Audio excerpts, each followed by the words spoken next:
Hello students, welcome to Hindi virtual class.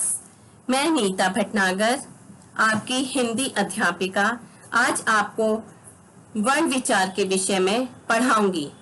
वर्ण क्या होता है?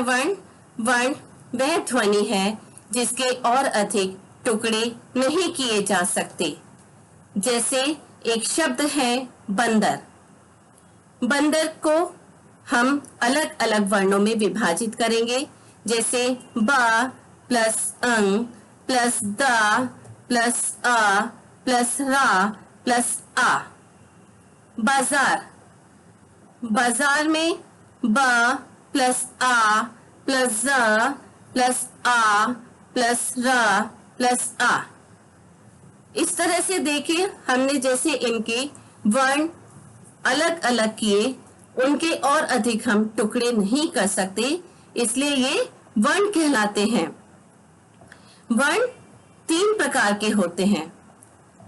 पहला स्वर, दूसरा व्यंजन और तीसरा अयोगवह। अभी देखिए, हमने वर्ण के प्रकार के बारे में पढ़ाया था। अब हम वर्ण के प्रकार में सबसे पहले स्वर को हम क्लियर करेंगे। स्वर ऐसे वर्ण हैं जिनका उच्चारण स्वतंत्र होता है, वह स्वर कहलाते हैं। जैसे अ, आ, ई, उ। स्वर के 3 भेद होते हैं। पहला ह्रस्व स्वर। ह्रस्व स्वर जिसको बोलने में कम समय लगता है, वह ह्रस्व स्वर कहलाते हैं। जैसे अ, ई, उ, रे आदि। दूसरा है दीर्घ स्वर। दीर्घ स्वर में दुगना समय लगता है बोलने में, इसलिए उनको दीर्घ स्वर कहा जाता है। जैसे आ, ई, उ, ए, औ आदि। तीसरा है प्लुत स्वर। प्लुत स्वर में ह्रस्व और दीर्घ स्वर से तिगुना समय बोलने में लगता है, इसलिए इन्हें प्लुत स्वर कहते हैं। प्लुत स्वर का चिन्ह इंग्लिश के एस के समान होता है, जैसे राम, आशा आदि। अब हम वर्ण के दूसरे भाग के विषय में पढ़ेंगे। दूसरा पार्ट है इसका व्यंजन। ऐसे वर्ण जिनका स्वतंत्र उच्चारण नहीं होता, उन्हें बोलने के लिए स्वरों की सहायता लेनी पड़ती है। वर्णमाला में कुल 33 व्यंजन होते हैं, जैसे क, च, ट, ट, प आदि। जब तक व्यंजनों में स्वर नहीं जुड़ते हैं, तब तक इन व्यंजनों के नीचे हलंत लगा होता है, जैसे क, च, छ, ज आदि। व्यंजन के भेद। व्यंजन के 4 भेद होते हैं। पहला स्पर्श व्यंजन, दूसरा अंतस्थ व्यंजन, तीसरा ऊक्ष्म व्यंजन, चौथा संयुक्त व्यंजन। पहला है स्पर्श व्यंजन। स्पर्श का अर्थ होता है छूना। ऐसे व्यंजन जिनका उच्चारण करते समय जीभ, कंठ, तालु, दांत अथवा होठ का स्पर्श करती है, उन्हें स्पर्श व्यंजन कहते हैं। वर्णमाला में 33 व्यंजनों में से 25 व्यंजन होते हैं। इन्हें 5 भागों में बांटा गया है। जैसे पहला है क वर्ग, क, ख, ग, घ, ङ।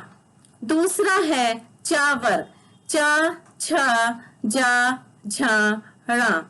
तीसरा है ट वर्ग, ट, ठ, ड, ढ, ण। चौथा है त वर्ग, त, थ, द, ध, न। पांचवा है प वर्ग, प, फ, ब, भ, म। दूसरा अंतस्थ व्यंजन। अंत का मतलब होता है भीतर।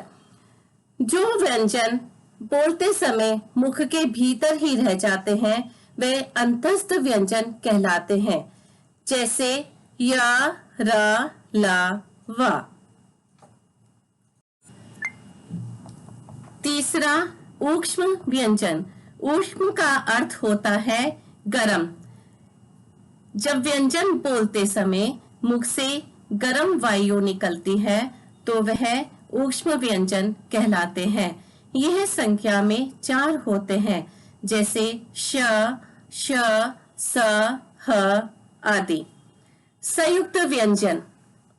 संयुक्त व्यंजन 2 या 2 से अधिक वर्णों के मेल को संयुक्त व्यंजन कहते हैं। यह भी संख्या में 4 होते हैं, जैसे क्ष, त्र, ज्ञ, श्र आदि। नेक्स्ट, अयोगवह। अनुनासिक, अनुस्वार तथा विसर्ग को अयोगवह कहते हैं। ये ना तो स्वर में आते हैं न ही व्यंजन में आते हैं, लेकिन ये स्वर के अंत में अवश्य लगते हैं। अंग और अह ये 2 अयोगवह हैं। हिंदी वर्णमाला में कुल 51 वर्ण होते हैं, जिनमें 11 स्वर, 33 व्यंजन, 3 संयुक्त वर्ण और 2 अन्य होते हैं। अयोगवह के रूप अनुनासिक, अनुस्वार और विसर्ग।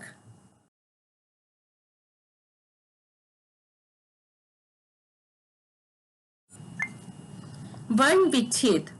विच्छेद का अर्थ है अलग करना। इस प्रकार शब्द के प्रत्येक वर्ण को अलग करना वर्ण विच्छेद कहलाता है। जैसे लड़का, ला प्लस आ प्लस टा प्लस आ प्लस का प्लस आ। जैसे छात्रा, छ प्लस आ प्लस त प्लस रा प्लस आ। जैसे गणेश, गा प्लस अ प्लस ण प्लस ए प्लस शा प्लस आ।